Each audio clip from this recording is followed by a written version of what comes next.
Let's have a look at water separating fuel filters today.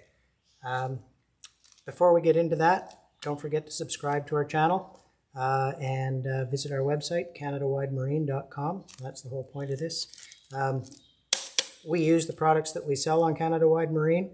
If you're not sure what parts you need, you're not sure what fuel filter you need or anything like that, feel free to contact us and we'll help you make sure you're getting the right parts for your application. So water separating fuel filters. I've just taken this one off the boat here. Should be replaced every year at the beginning of every season. We do it for our customers at the beginning of every year. Doesn't matter how many hours they have on them, because we might be getting water into the fuel tank somewhere. And part of my reason for changing them out is to inspect them and see what's going on in there. So when we unscrew our water separating fuel filter, I hold it upright and keep it full of fuel, and so that I can dump it into a container and inspect what we've got in there. Now, this one's very full. I usually use a bigger container that I look through the top of, but I wanted you to be able to see inside here. So if there was water in here, it would settle on the bottom and you'd be able to see it. This one's nice and clean, so I know he's not getting water into his fuel.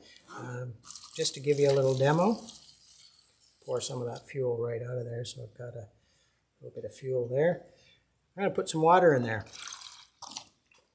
so you know what you're looking for when you do this yourself.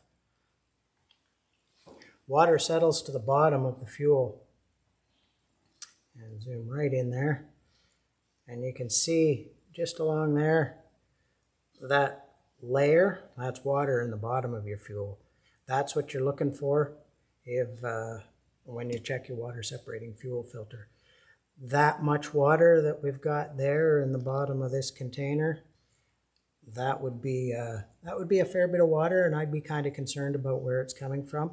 There's probably a couple of tablespoons in there. After a year, if we were getting a couple of tablespoons of water in there, I'd want to know where it was coming from. So most likely culprit is the seal on the fuel filler cap. We see that a lot. There's an O-ring seal on many of them that either gets damaged or broken and falls off, or dries and cracks. Rains on it and gets water in there. The other big culprit for water in your fuel is dirty jerry cans. We see that a lot too.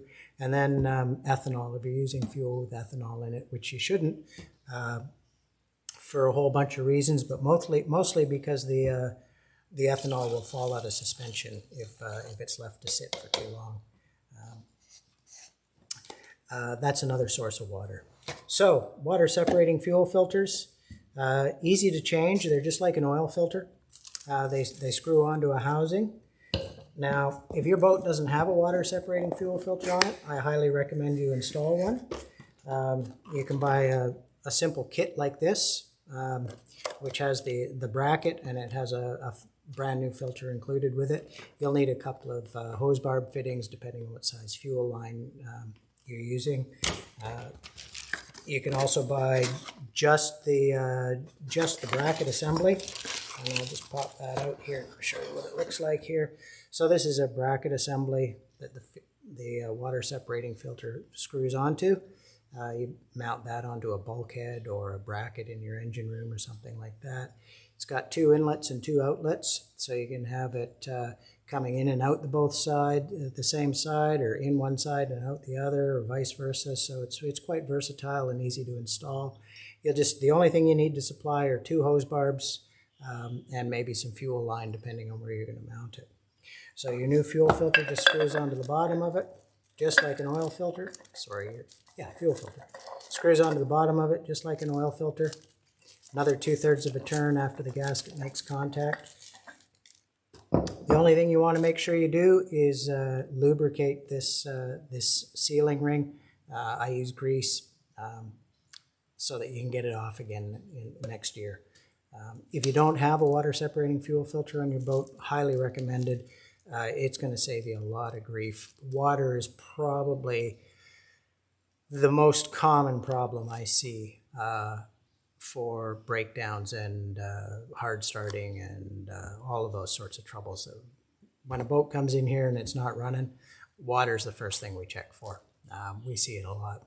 We're on the West Coast here, so it rains a lot here.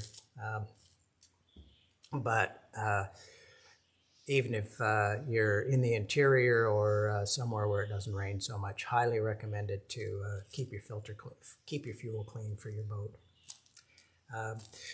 And the other thing that we like to do when I change the water separating fuel filter, little tip, I fill it up with clean fuel before I install it. That just helps the fuel pump prime. Some of the new outboards have electric lift pumps or electric low pressure pumps that don't like to suck through an empty fuel filter. So I always fill it up with clean fuel before I install it on the boat. And that way the fuel filter or the fuel pump can prime a whole lot easier. That's about it. Thanks for watching.